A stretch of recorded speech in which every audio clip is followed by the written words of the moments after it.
All right. Hello and welcome again to the lunch break with Josh and Ted Wachtel. I am Josh Wachtel and I am the communications director for Building a New Reality. And we're really happy to have you on the webinar, the call today, the program. And as usual, I'm going to kick this off with a song. Um, it's an a cappella song. It was written by Jules Shears. From the highest point on Squirrel Hill, wind was whistling, whistling a song my heart obeys.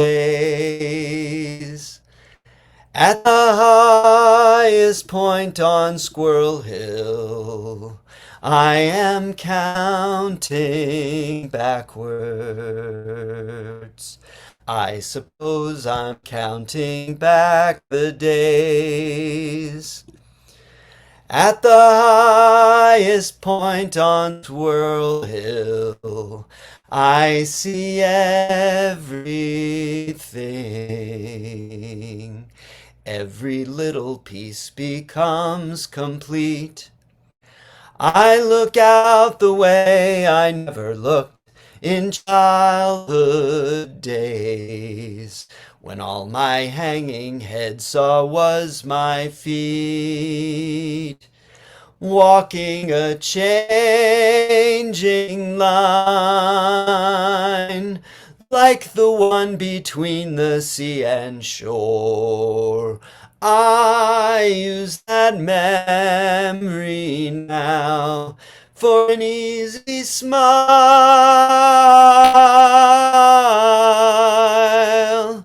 My heart goes rushing through those open doors. When I'm falling like the silent stone, resistance fails, and I wish from on that hill I'd be again, walking a changing line, like the one between the sea and shore. I use that memory now for an easy smile. My heart goes rushing through those open doors. My heart goes rushing through those open doors. All right. Well, again, welcome here today to the lunch break with Josh and Ted Wachtel. And here's Ted to join us. How are you doing today, Ted? I'm doing well, Josh. How are All you? right. Good, good. I'm down in Florida, by the way, and Josh is up in Massachusetts. So we visit each other sometimes this way, although he and his family were down, what, a week and a half ago? I miss you. It was almost a month ago, and it was cold then. It's starting to, spring's here now, but we have all these piles of snow that are melting and getting muddy. Uh, so, we are dealing with restorative justice. Wherefore art thou? And this is our third session in this series, but we've been learning about restorative justice in Europe and Eastern Europe, all parts of Europe. And what have you been thinking about it, Ted? What do you see?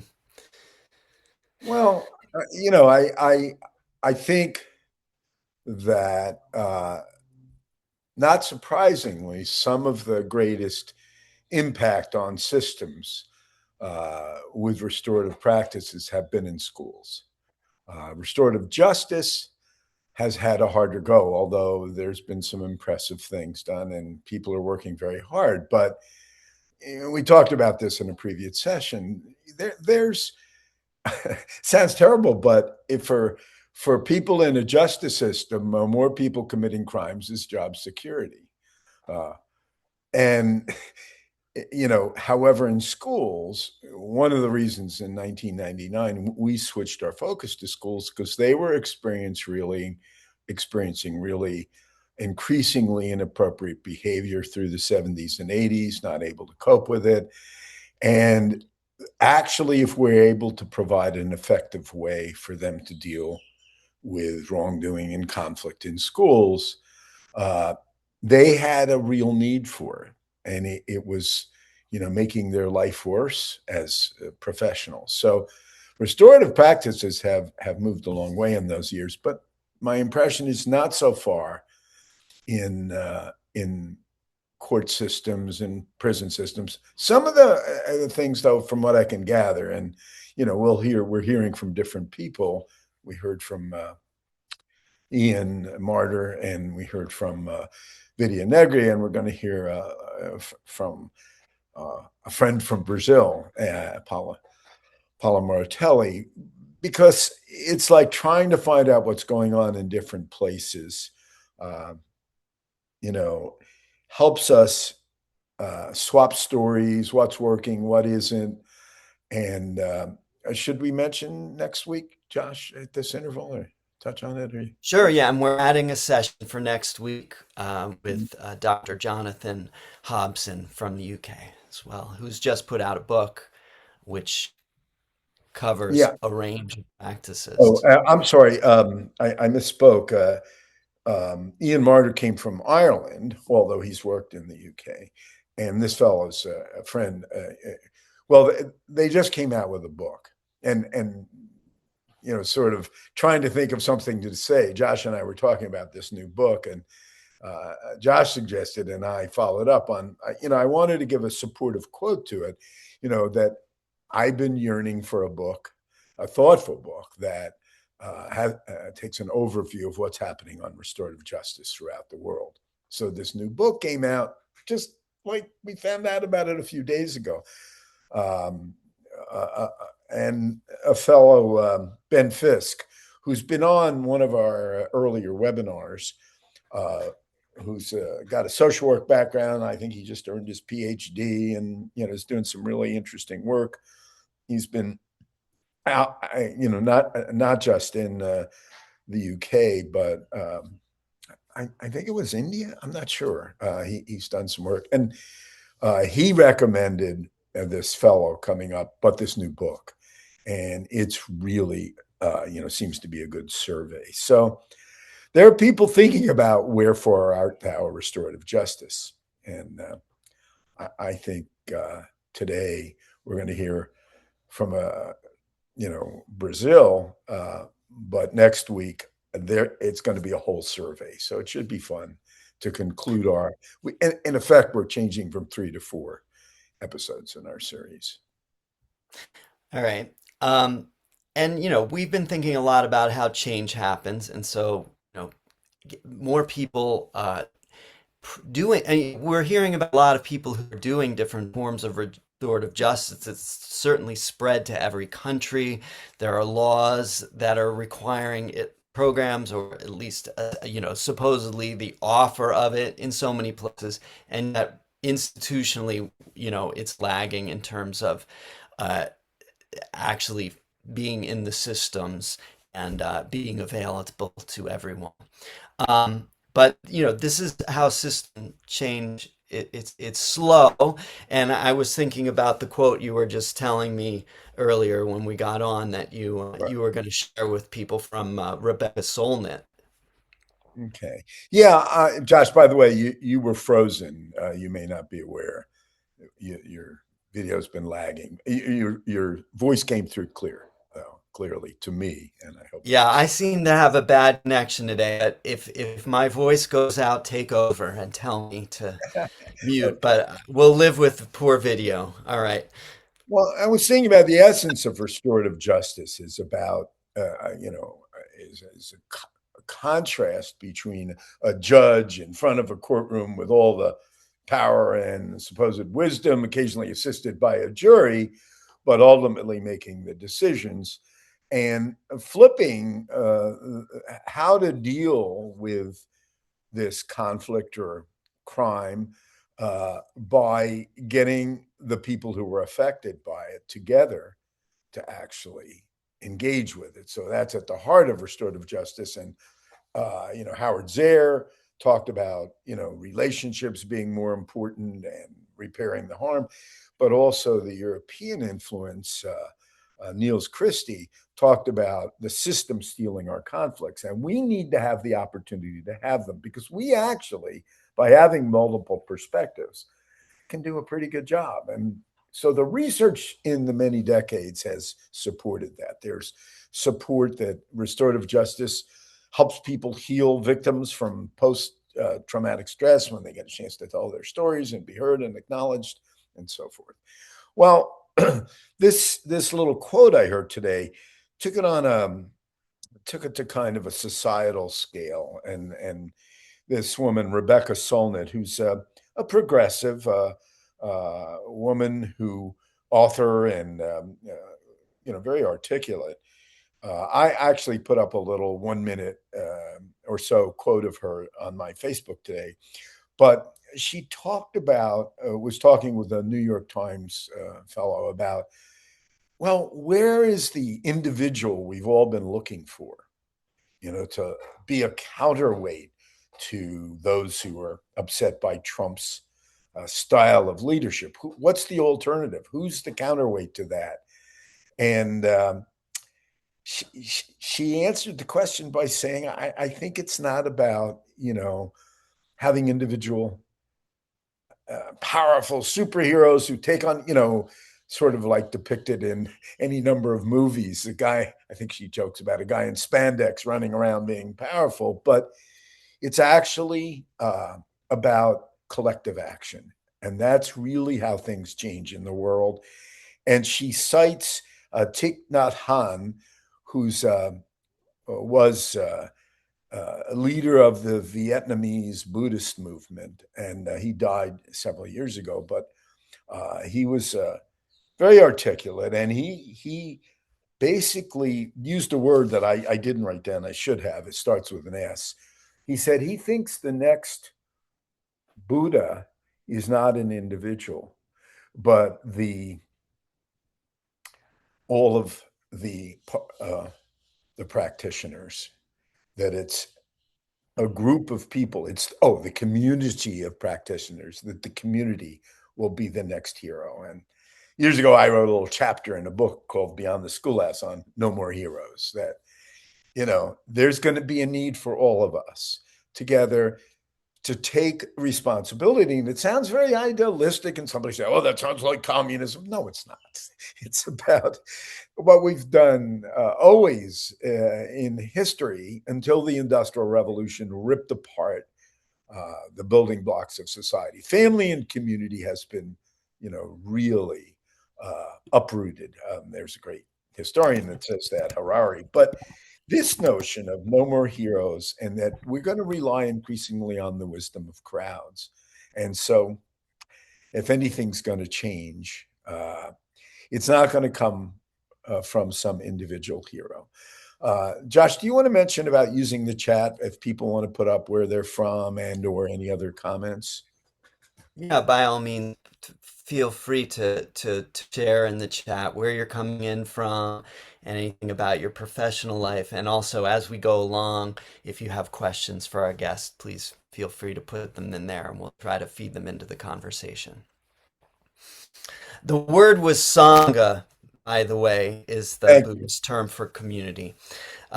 So we're cultivating a community, and we see these community issues as being solved by our communities.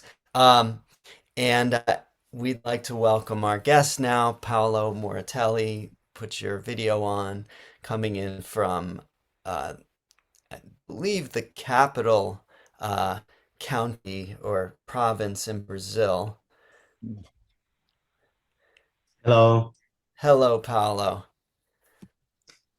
Hi, How are Ted. you? Good to see you. Good to see So, you too. yeah. So how long have you been working on these restorative issues in Brazil? We can just get right into it.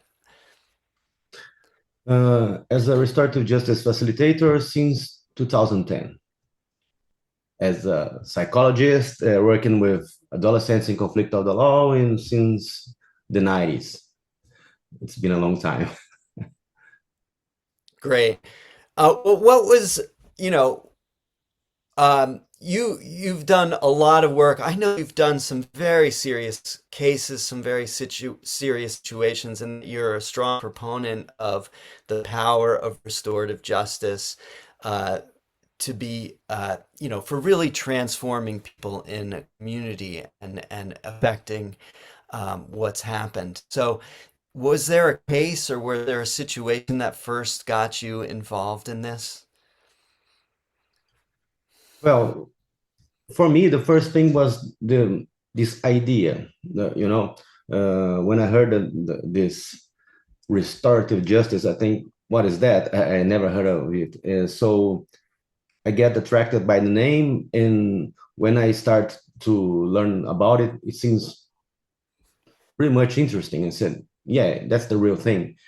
So when I had the chance to participate in some trainings, it's 2010, and I had the chance to work with some small cases at the beginning. I was a psychologist working in for with people extremely vulnerable, and I start using this process, the restorative justice processes, with the cases that I'm dealing with, and I get, you know, the results was much better than what I was doing before.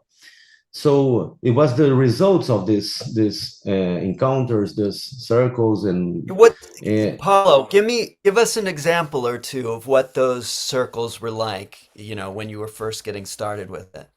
What were some of the issues involved? we started using peacemaking circles.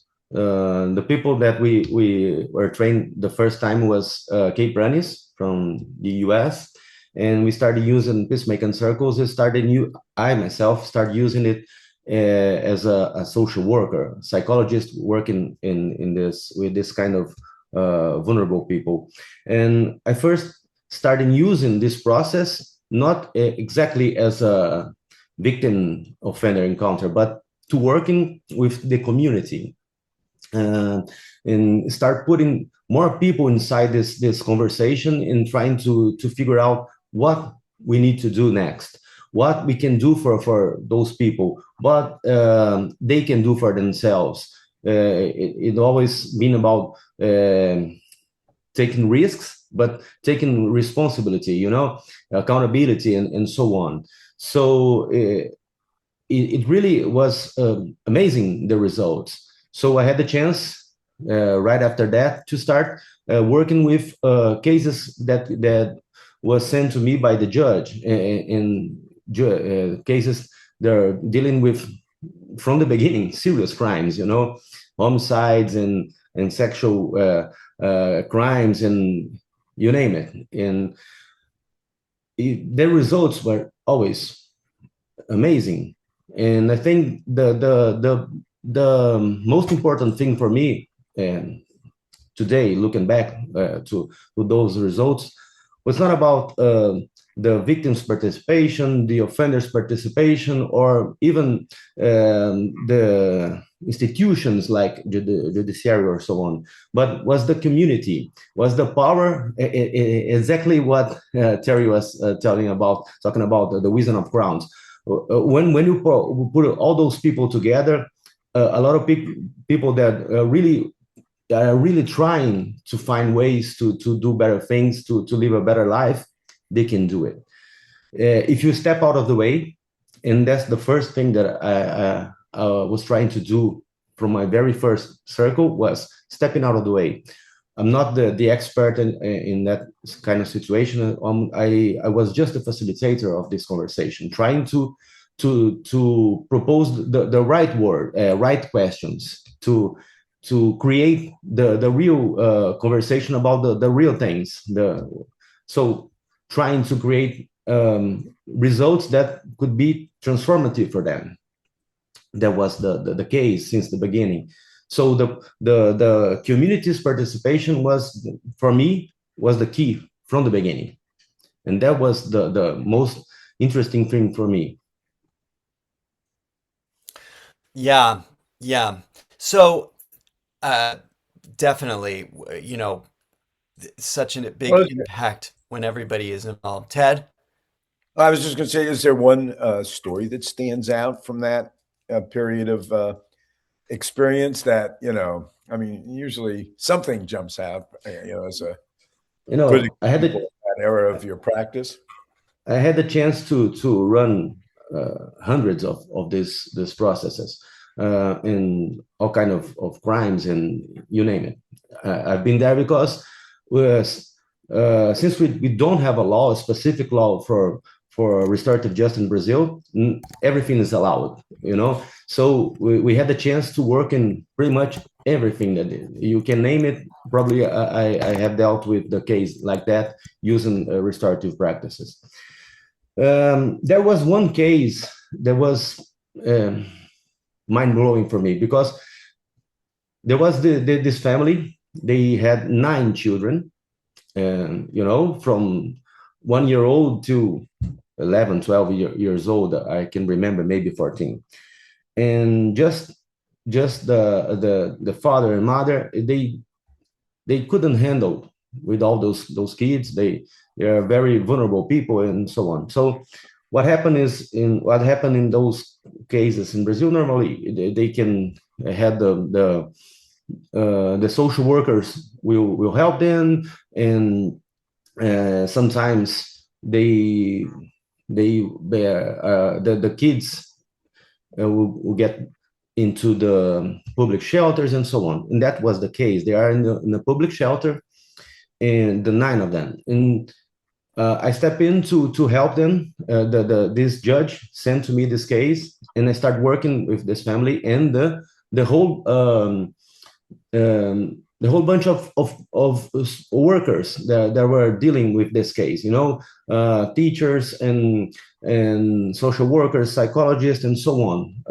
Great number of people are dealing, because it was 9 kids, and they were 11 of them, including the father and mother. And so, long story short, what happened is we work with that family and with the professionals, and we create some plan, and when we reunited again 1 month later to see what's happening, one of the things that they should do is to be took part in the work with the inside our university, being held by psychologists and so on, to help them to learn how to deal with all of those kids, and the struggle that is to raise a great number of kids like that. And when we reunited a month later, they're not taking part of these sessions. And when I asked why they're not taking part of those sessions, they said that they couldn't they didn't have money to go to this process, to these meetings with the psychologist. What happened is they live maybe 25, 30 kilometers away from the university. But the thing is, each one of those kids at the time will cost 9,000 reais, which will be a little bit of maybe, $2,000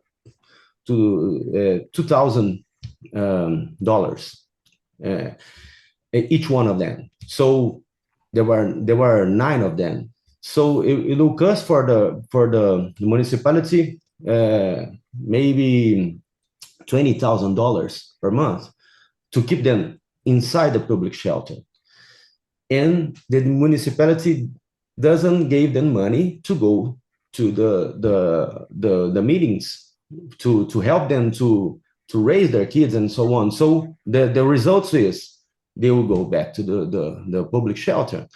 So for me, it's unbelievable, it's stupid, it doesn't make sense. Well, it will cost nothing for the municipality to help them to to to have this chance to have the psychologist meetings and so on. So what happened is, and I learned from the beginning, if you don't work with the institutions in a case like that, it will never work. You need to help with the family. You need to work with the whole community, but the institutions will have to take their responsibility in that. So from then on, my job was always to bring inside to brought inside the conversation the all of the people who have the in Brazil the obligation to deal all with those cases. And so I guess I used to call it one of the topics of what I call is tropicalization of the restorative justice. Since we have so many problems with those kind of situations, we have to have the participation of the public institutions. Not only the judiciary, but every one of them must have a say, but must have a responsibility to put things together to really work. And we managed to do that, especially because I was inside the judiciary at the moment, with the help of this judge and so on. We could bring everybody inside the room. So we had a lot of circles with 30, 35, 37 people in the room, a large number of people to deal with complex cases, sex violence and so on, So, but since we had the everybody in the room, we couldn't find a solution, or no matter how complex the solution was, we couldn't manage to find that solution when we have everybody thinking like one, trying to create an idea that seems fine for everyone, that seems doable, that seems fair for everyone. Right. And Yeah. I'm remember one thing that, I'm talking about bringing to these conversations the public institutions. So there was one thing, I guess, that really made a difference here in Brazil. That I, at least one of the things that I took part that really was a game changer. In 2014, I was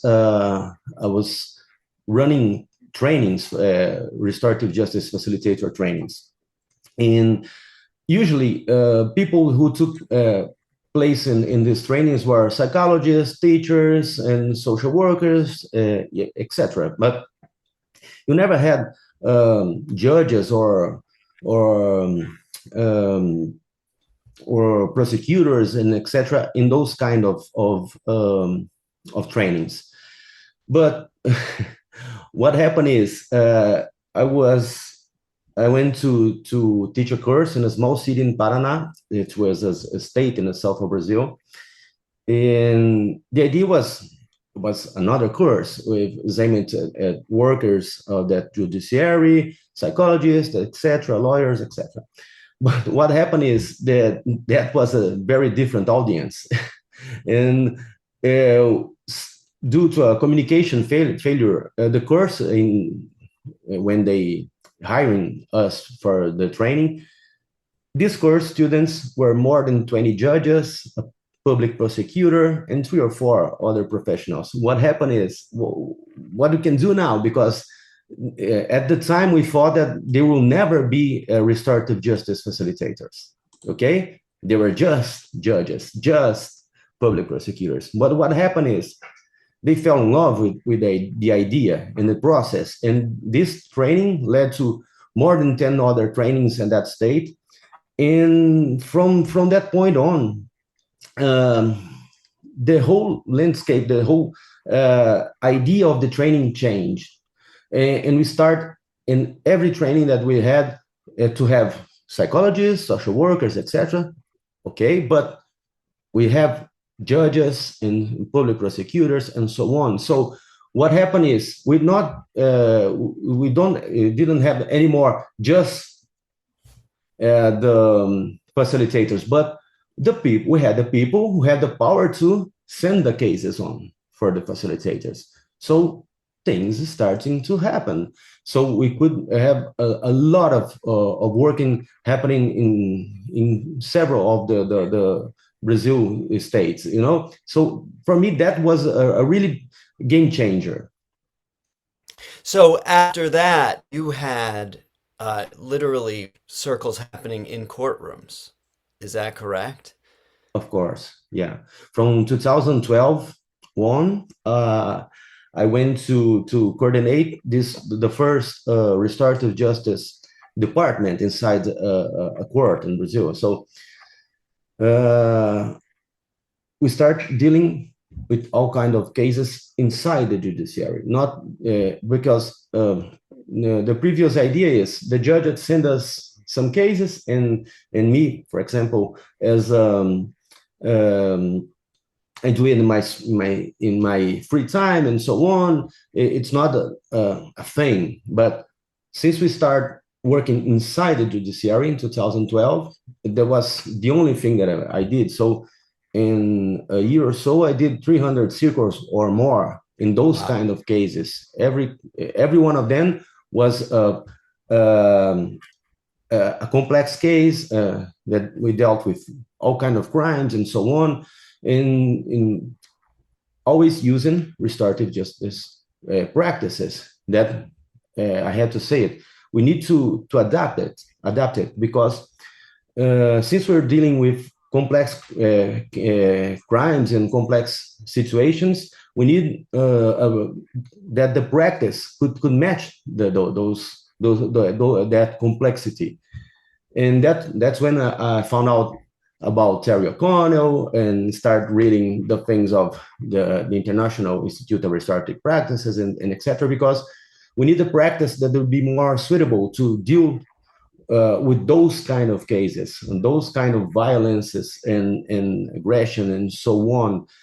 Because we need not only to bring people into a conversation, not only bring people to express their emotions and so on, not only create community, but we need to create results that can last for a long time or maybe forever in some cases.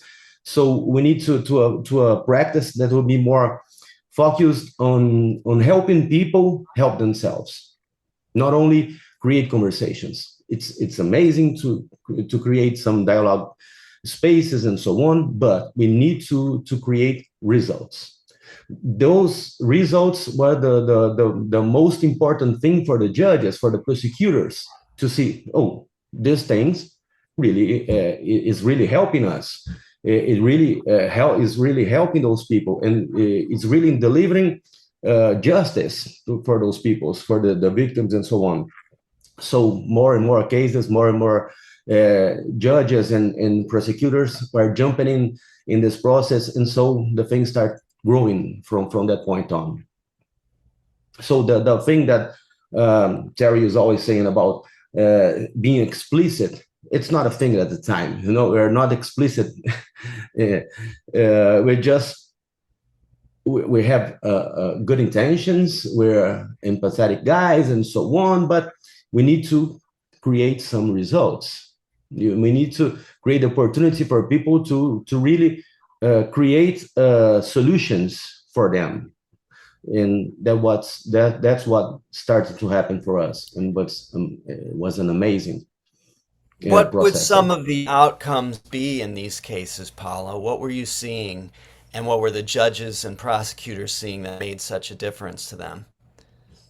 Well, Josh, the thing is, for me, restorative justice, when you're using restorative justice, restorative practices inside the judiciary, for example, you need to help people to deal with those problems that they were living with, but we need to help the judge to create a solution that was really that really works for this for their work too.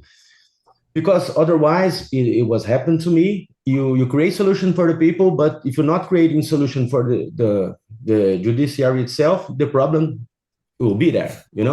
It was still there, no matter what the solutions seems like to the people involved.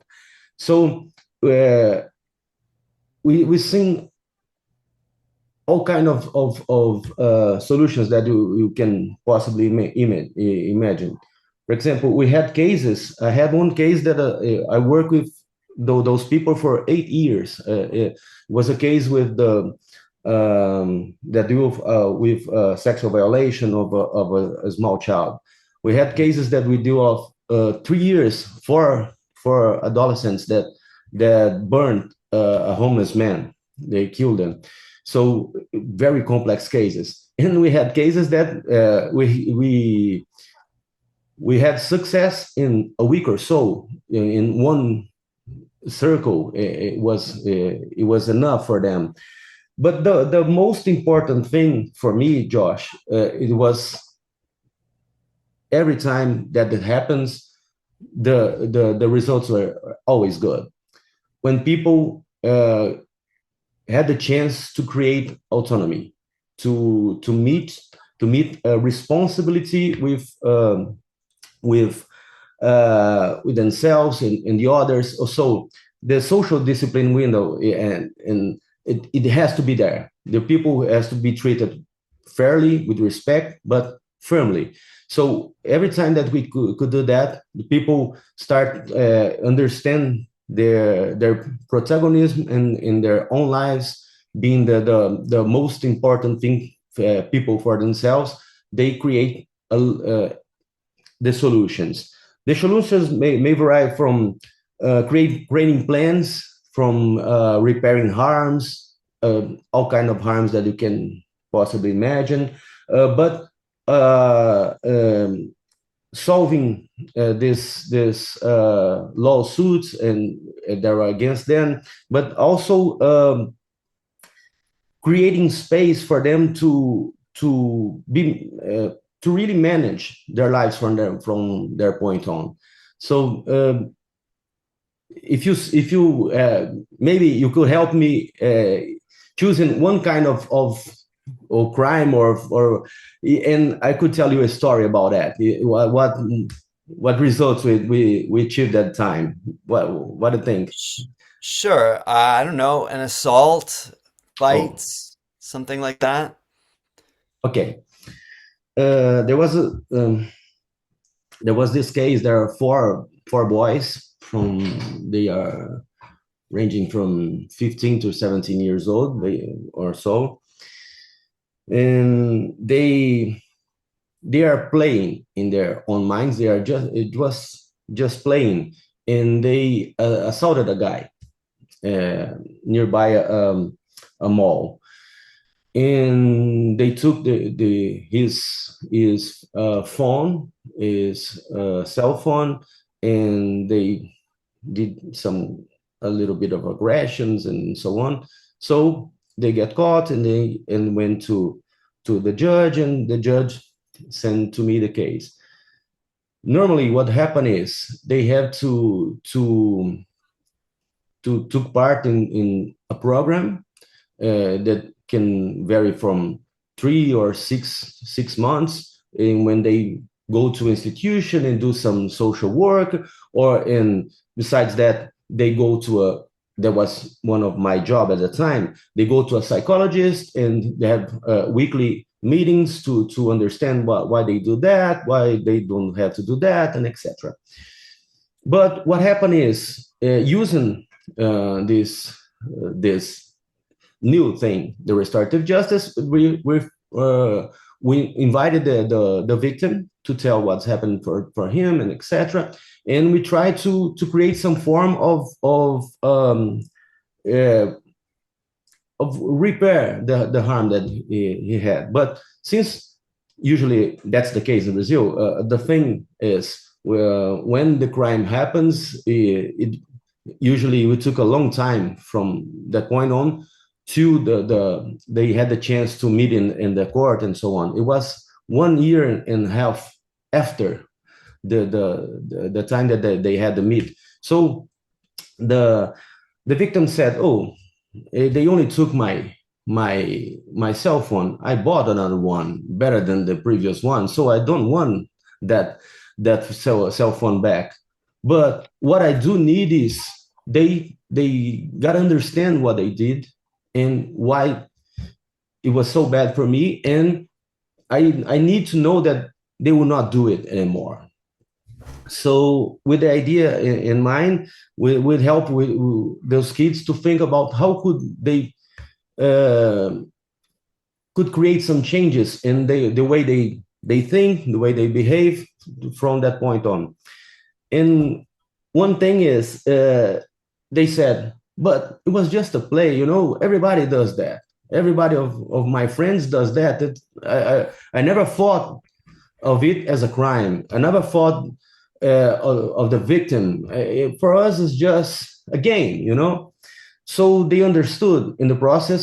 Part of the process it was designed to help them understand that what they did was not a game. What they did was not playful. It was dangerous for them and for the others. And they understood in the process that they also are victims of their behavior, because they were there 1 year and a half later and dealing with the circumstances and the results of those kind of behaviors. So they said to me, I could not translate the expression, but they said something like that. They said to me, we'll create some manual for helping the others like us to understand that what we did was not okay. What we did is a crime. What we did is bad for the other persons, etc. So that was the thing that they say. It doesn't matter. We need to talk to them. We have the word. We know how to talk to them. If you, as a psychologist or the judge or whatever, went to talk to them, they will never hear you.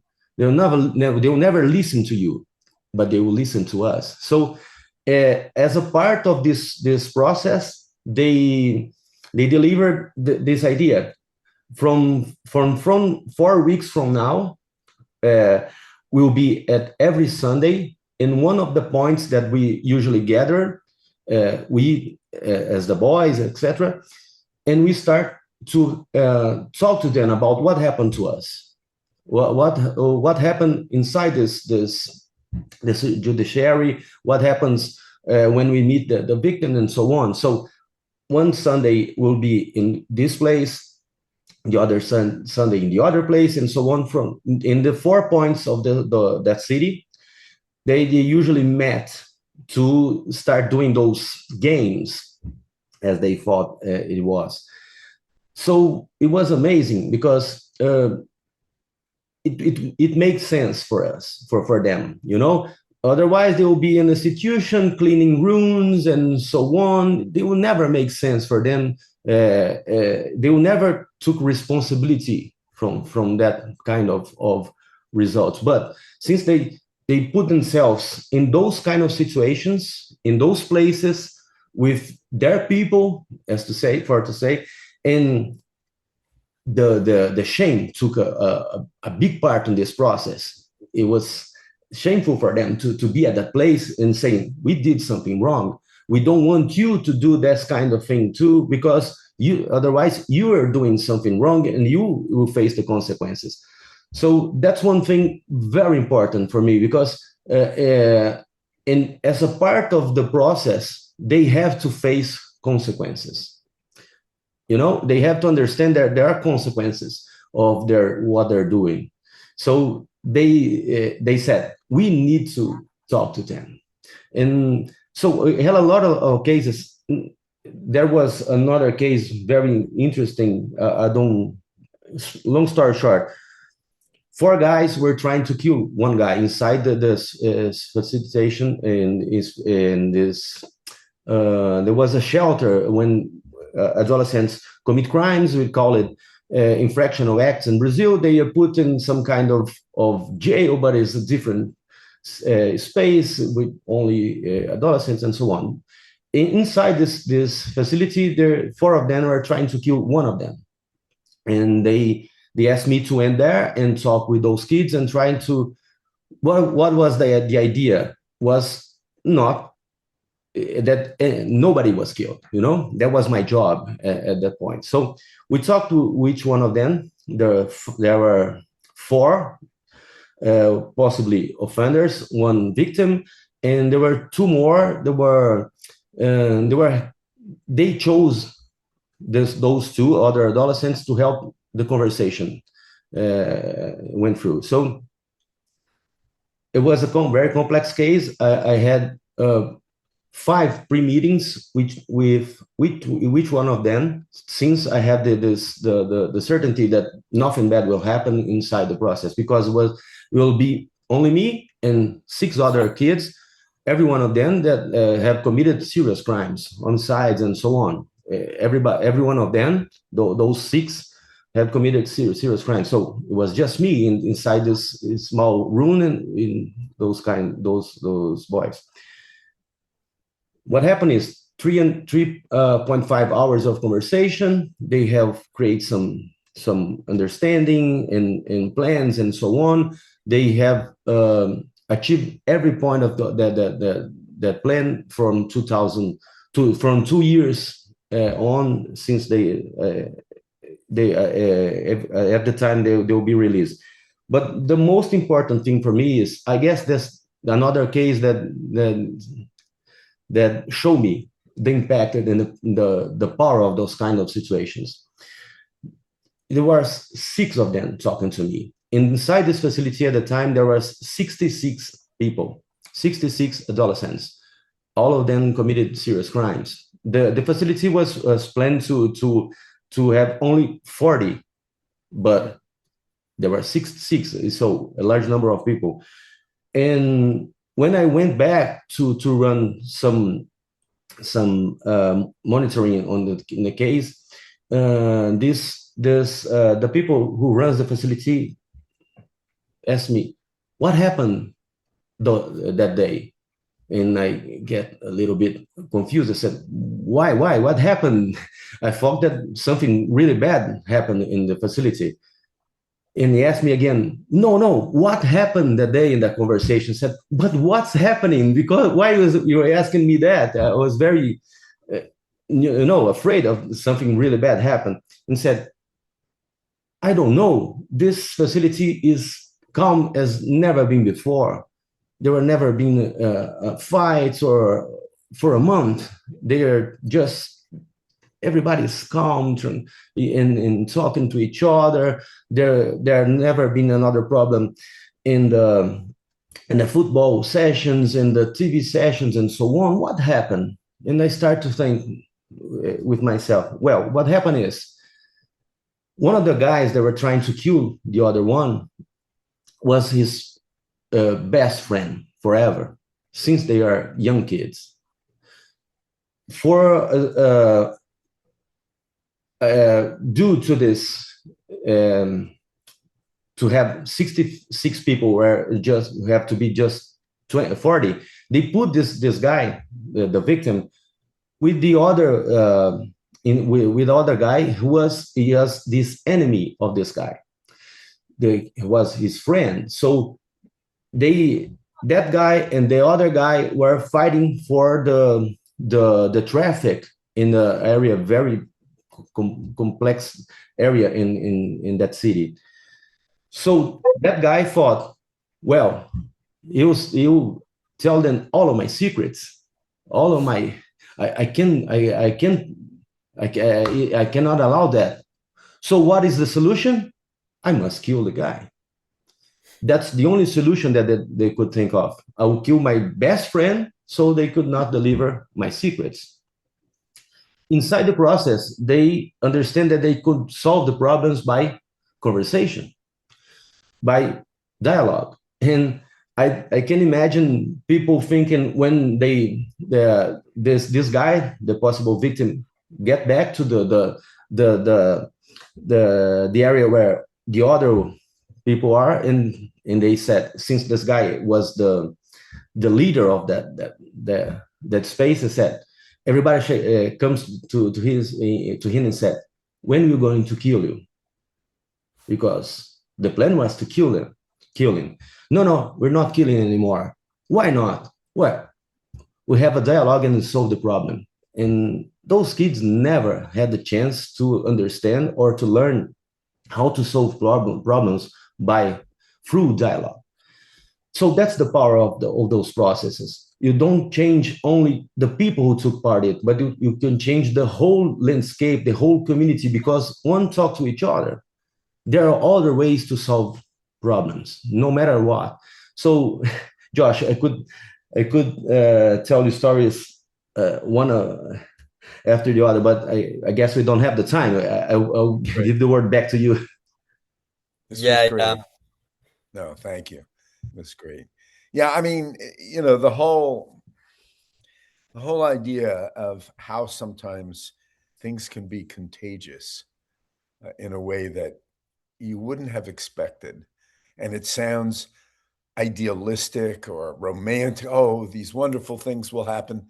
Well, they don't always, but sometimes they do. And Yeah, that's what's amazing. And as you learn how to do the processes, as obviously you have, you get better and better at getting those kind of outcomes because we call this whole thing our little building a new reality revolution by conversation. And it sounds silly, like what? We're now talking about teaching legislators how to speak to each other, but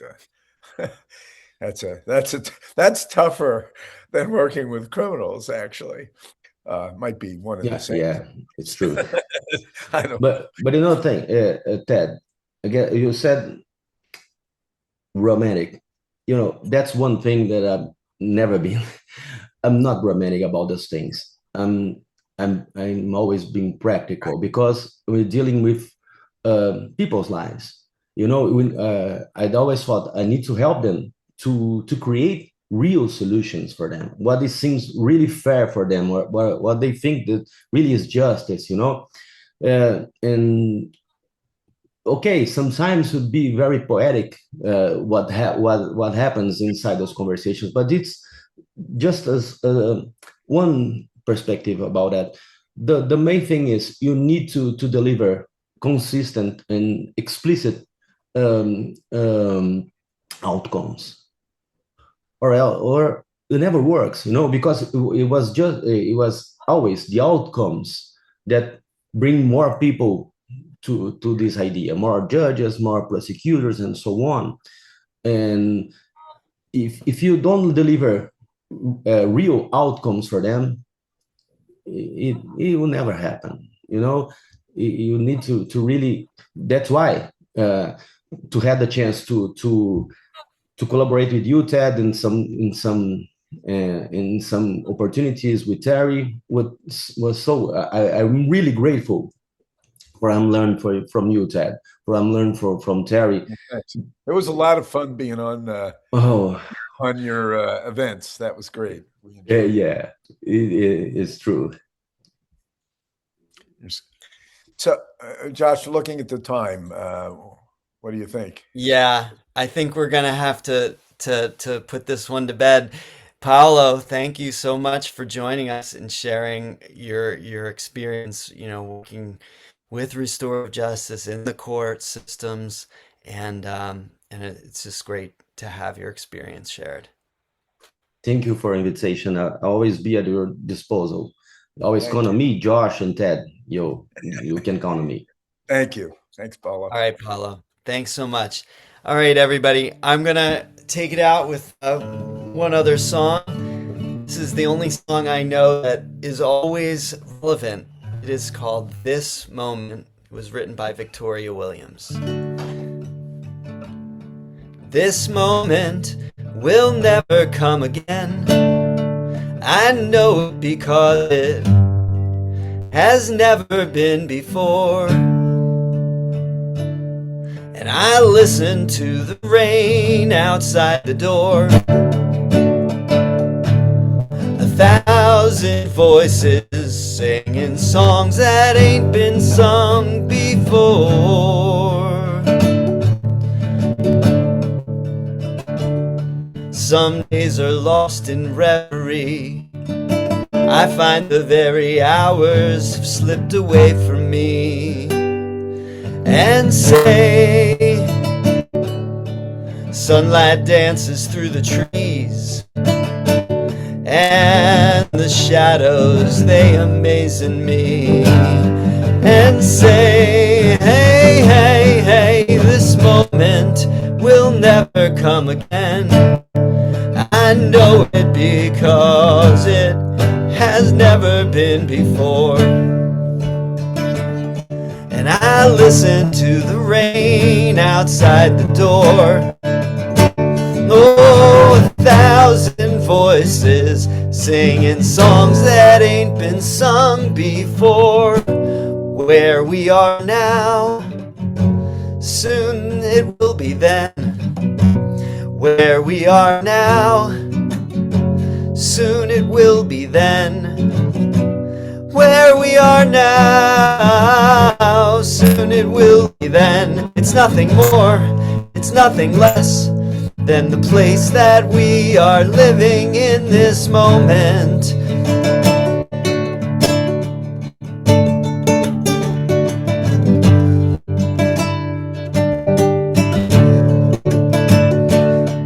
This moment will never come again. I know it because it has never been before. And I listen to the rain outside the door. Oh, 1,000 voices singing songs that ain't been sung before. Never be again, never been before. Never be again, never been before. Never be again, never been before. Never be again.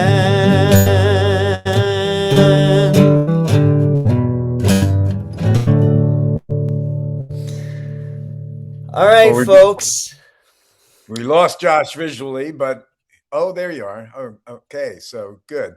We could hear your song clearly, and thanks, Paul. Thank you. All right. Thanks, everybody. Bye. Take See you care. all next time. See you next week. Bye-bye. Bye.